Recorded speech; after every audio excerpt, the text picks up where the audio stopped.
आपका स्वागत है। मैं विवेक बिंद्रा, मोटिवेशन स्पीकर और बिजनेस कोच। धनानंद बिजी था। किन चीजों में बिजी था? वो प्रजा से कर वसूलता था, टैक्स लेता था और उसको अपने जुए सट्टे लॉटरी में, परस्त्री गमन में, अपने भोग विलास के अंदर खर्च कर देता था। इन्होंने इसको समझाया कि राजा का कर्तव्य है कि समाज से पैसा ले, जो आप टैक्स लेते हैं उसको समाज सेवा में लगा दें।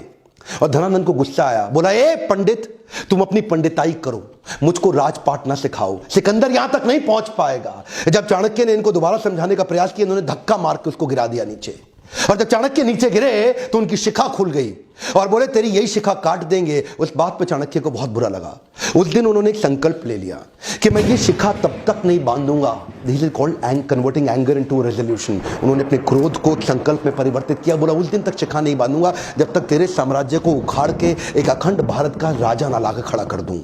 बहरहाल अब चाणक्य को लगने लगा कि अब समय आ गया कि मुझे ही किसी को कल्टीवेट और बिल्ड करना पड़ेगा। चाणक्य की डिटर्मिनेशन आपको इस बात से समझ में आएगी कि उन्होंने एक यंग लड़के के प्रति अपना जीवन समर्पित कर दिया जिसका नाम था चंदू। इसका नाम आगे चल के पड़ा चंद्रगुप्त। इसको उन्होंने ट्रेनिंग दी, बहुत सारे संस्कार और सारे प्रकार के शास्त्र उसको सिखाए। इमेजिन करिए, ये 17-18 साल के लड़के चंद्रगुप्त की मदद से इन्होंने सोचा कि मैं सिकंदर के साम्राज्य को उखाड़ दूंगा। चंद्रगुप्त को खुद को भी विश्वास नहीं था, लेकिन उनको निष्ठा थी, उनकी शरणागति थी चाणक्य पंडित के प्रति। चाणक्य उनको एडवाइस करते चले गए, गाइड करते चले गए। चंद्रगुप्त उनकी सारी बातों को मानते चले गए। ये कहते थे कि शत्रु की दुर्बलता जानने तक उसे अपना मित्र बनाए रखो। चंद्रगुप्त हैरान, बोले सिकंदर को मित्र कैसे बनाएंगे? चाणक्य ने तभी चंद्रगुप्त को समझाया कि तुम इनकी सेना में शामिल हो जाओ।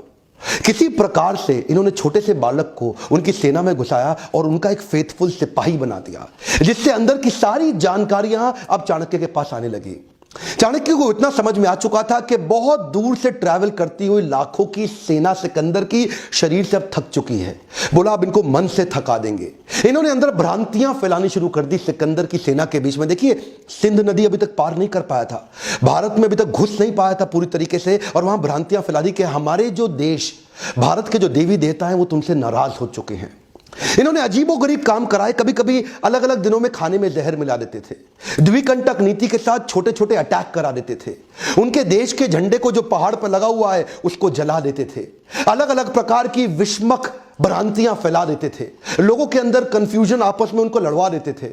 15, 16, 17, 18 साल के 10-15 लड़कों की मदद से इन्होंने उस सेना को खोखला बनाना शुरू किया, उनका मनोबल तोड़ना शुरू किया। सिकंदर ज्यादा लंबे समय तक रुक नहीं पाया। क्या कहते हैं, जो जीता वही सिकंदर? गलत है सर, जो जीता वही सिकंदर नहीं, जो जीता वही चंद्रगुप्त मौर्य। ये किसी को नहीं पता, सिकंदर भारत में कभी घुस ही नहीं पाया। चंद्रगुप्त मौर्य केवल गाइडेंस लेते रहे आचार्य से, और आचार्य चाणक्य पंडित की गाइडेंस में पूरी सेना को उखाड़ के बाहर कर दिया। इससे क्या हुआ, अब इनमें कॉन्फिडेंस बहुत आ गया। 5000 हाथी घोड़ों की एक सेना बना के सोचे कि मगध की राजधानी पाटलिपुत्र पर जाकर के एक हमला कर देते हैं और धनानंद को भी उखाड़ देंगे। तो मिलते हैं कल सुबह 8 बजे दोबारा अपने पॉडकास्ट के अगले एपिसोड में, एक्सक्लूसिवली मेरे फेसबुक, इंस्टाग्राम पेज या ट्विटर हैंडल पे। और हाँ, शेयर जरूर करिएगा इस मैसेज को। Sharing is caring.